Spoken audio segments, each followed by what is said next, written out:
Hello, mga kabayan. Ako'y nangangamusta dyan sa bansang Pilipinas. Ako'y nakakarinig palagi ng mga balita dyan tungkol sa Pilipinas. At sa itong panahon ni Marcos, nababalitaan ko na gumaganda na ang takbo ng Pilipinas ngayon. Marami na po ang mga nagkakaroon ng mga trabaho. At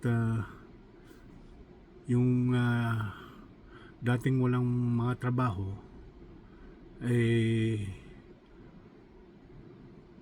halos sa 95% na ang may trabaho sa Pilipinas. Biruin nyo yan, napakarami nang nakakapagtrabaho. Palagay ko yung mga hindi nakakapagtrabaho, depende na lang sa kanilang pinag-aralan siguro, o maybe medyo natatamad lang sigurong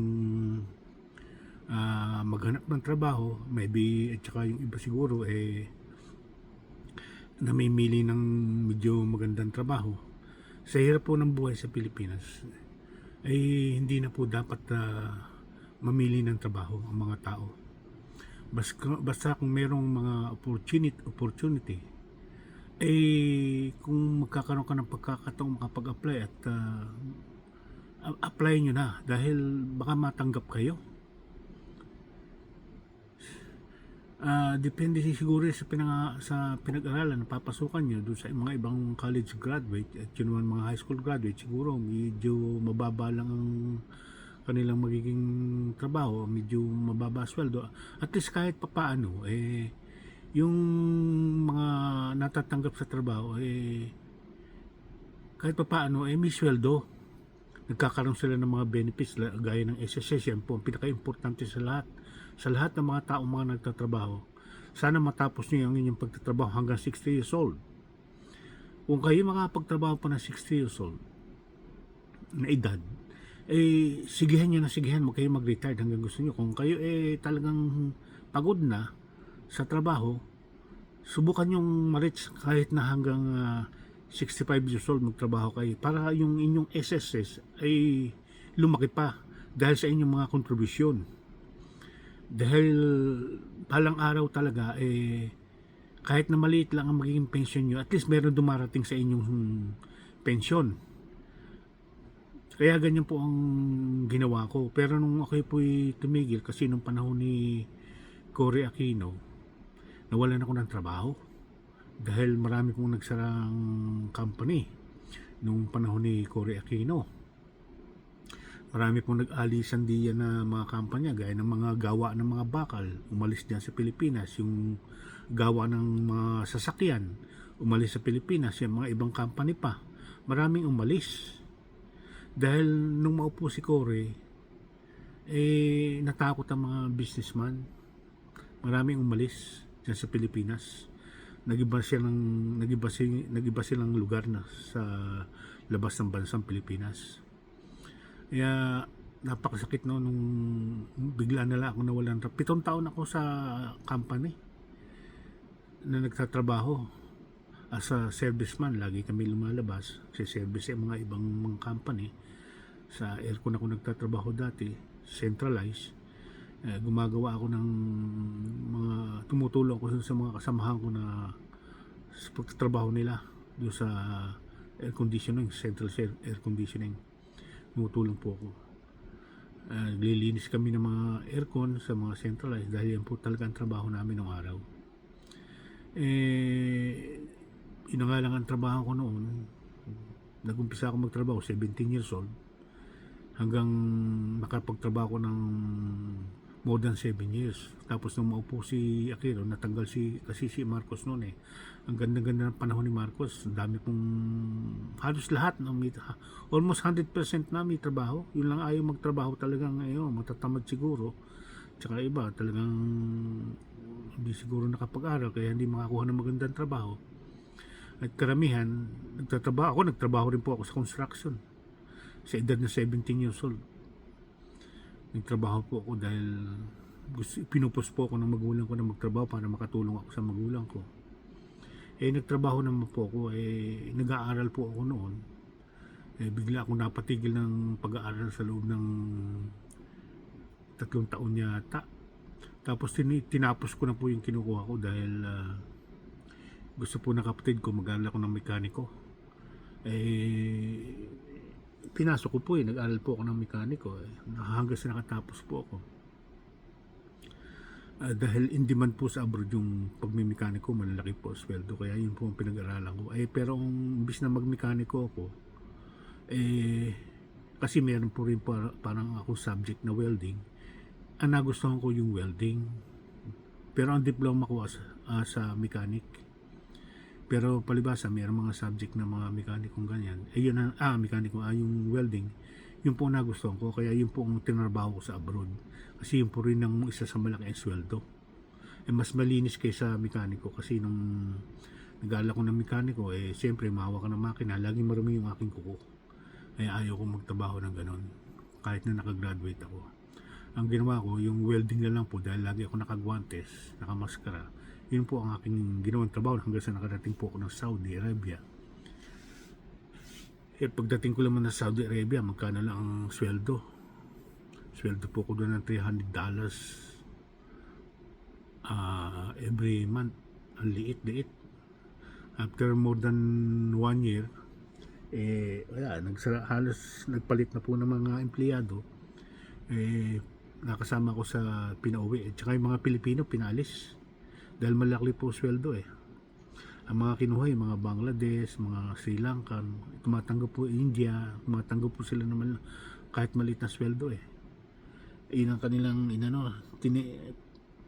pinractice namin yung mga yon hanggang sa natuto. Ngayon nung matuto na, pinalis na mga Pilipino dyan sa isang company sa Saudi Arabia. Sa Daman po ako noong araw.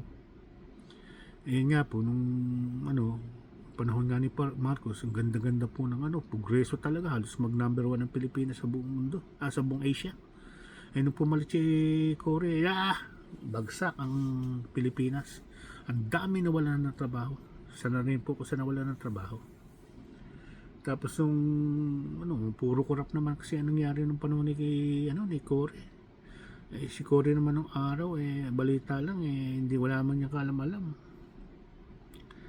Yung isang matanda nagbablogger, ewan ko kung buhay pa yun, nabigla na lang nawala yung vlogger na matanda yun, nasa States. Yun daw kasama niya nagmamadyong laang ng nagmamadyong. Tapos bigla kang magiging presidente ng Pilipinas. Ang namamalakad pala yung mga kanang kamay dyan, kanilang mga sekretary. Ang namamalakad yan, parang nagiging presidente niya.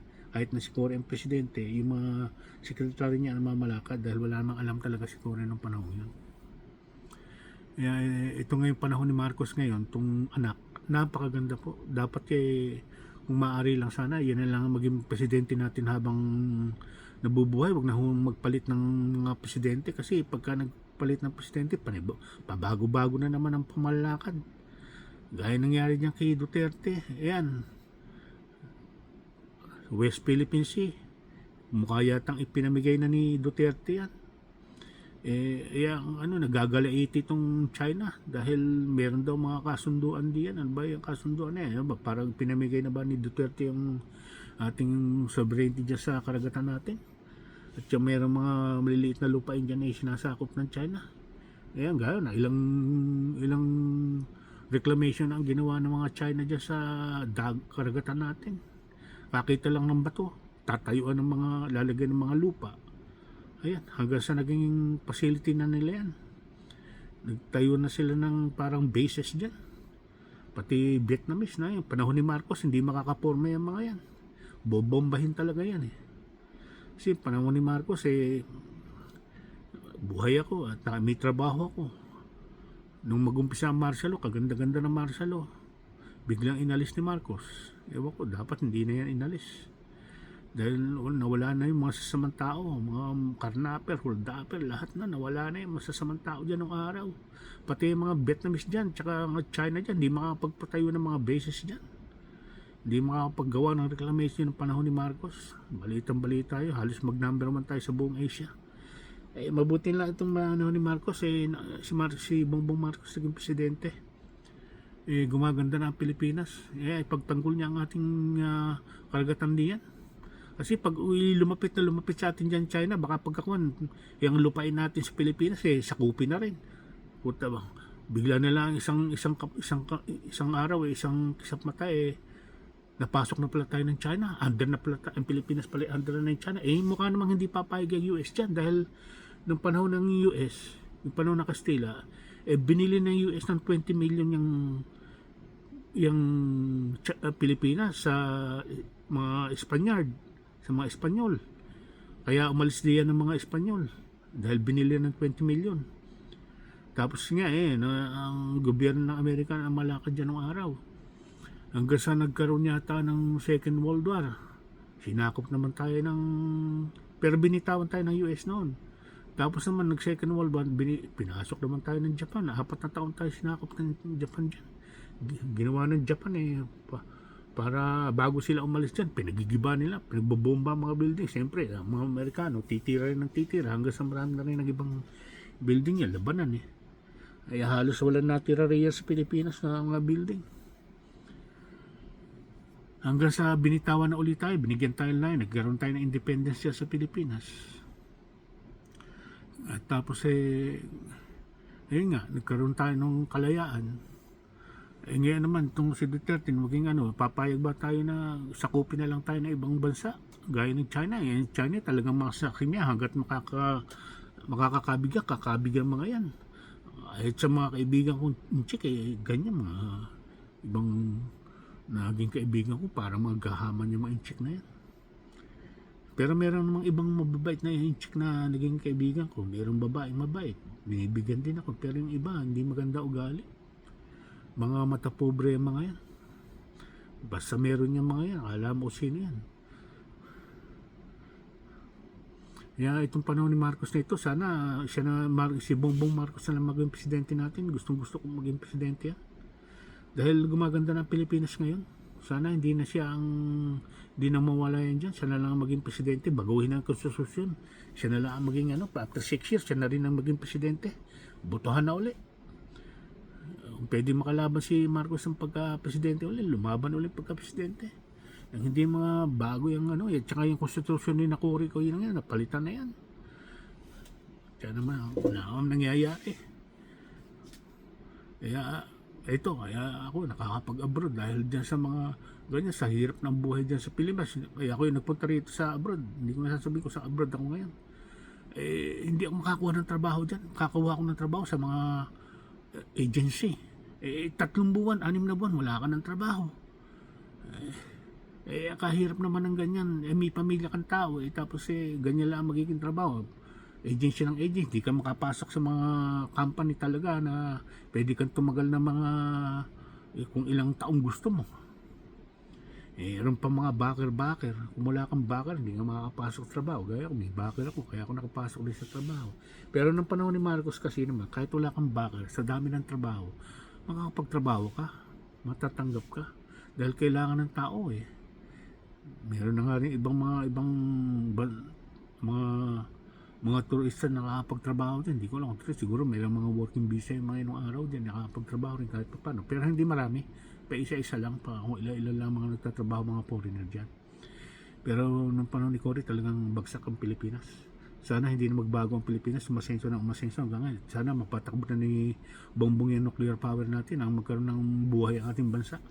At saka makapaghukay ng mga langis dyan sa ating karagatan dyan. Yung ating mga nasasakop dyan. Sana. At yung mga naging presidente natin huwag na lang nilang siraan. Tama na may maninira. Wala nang mangyayari. Kayo rin na masisira.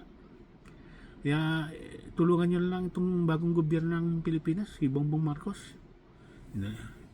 Tulungan na lang at matutulungan.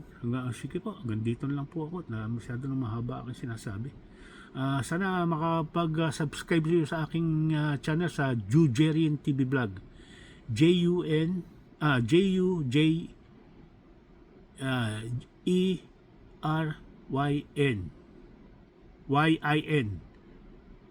Jujerian TV Vlog. Yan po ang aking channel. Yan po ang aking title. Okay, sana po. Okay. Bye-bye po. Saludo po ako sa inyo. Bye-bye.